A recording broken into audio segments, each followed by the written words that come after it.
साथियों, आने वाले 2 से 3 सालों में सबसे ज़्यादा जो ग्रोइंग सेक्टर है, सबसे ज़्यादा जो मैक्सिमम रिटर्न बनने की संभावनाएं हैं, वो है डिफेंस, एआई और एसेट्स एंड कैपिटल मैनेजमेंट।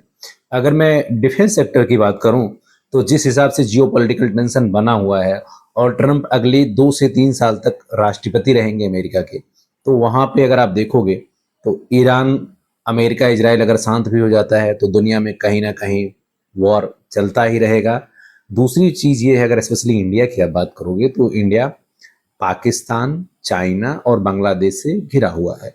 इसलिए इंडियन गवर्नमेंट आने वाले टाइम में मेजर फोकस अपने डिफेंस को मजबूत करने में रखेगा। अभी जो करंट इंडिया का बजट है वो 86 बिलियन डॉलर के आसपास है, और अगर उसमें 15 से 20% का भी बढ़ोतरी होता है तो आने वाले 3 से 4 सालों में वो 150 बिलियन डॉलर तक पहुंच जाएगा। तो इस सेक्टर में अपार संभावनाएं हैं।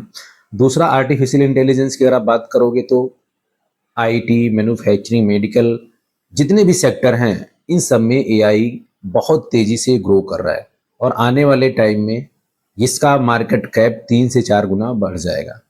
तीसरा जो है एसेट्स एंड कैपिटल मैनेजमेंट, जिसमें अभी इंडिया की अगर स्पेशली आप बात करोगे तो 6 से 7% हाउस होल्ड ऐसे हैं जो assets and capital management other other जगह इसके थ्रू निवेश करते हैं, चाहे वो एचडीएफसी कैपिटल मैनेजमेंट हो या फिर बीएससी हो या फिर आपका आईसीआईसी हो, निपोन हो, अदर जितने सारे कंपनीज हैं उनके थ्रू। लेकिन आने वाले टाइम में ये संख्या बढ़ेगी। अगर ये 15 से 20% भी होता है तो ये बहुत बड़ा नंबर होगा, और ये सारे कंपनीज का जो रेवेन्यू होता है वो नंबर ऑफ अकाउंट्स और नंबर ऑफ ट्रांजैक्शन चार्जेस से होता है।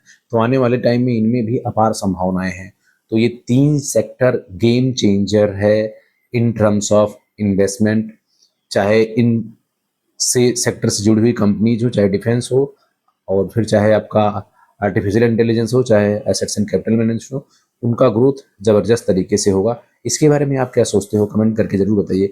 क्या ये तीनों सेक्टर आने वाले 3 से 4 सालों में गेम चेंजर हो सकता है रिटर्न और ग्रोथ के मामले में? इस पर मैंने एक लॉन्ग वीडियो का भी एनालिसिस किया है, उसको आप ज़रूर देखें। Thank you.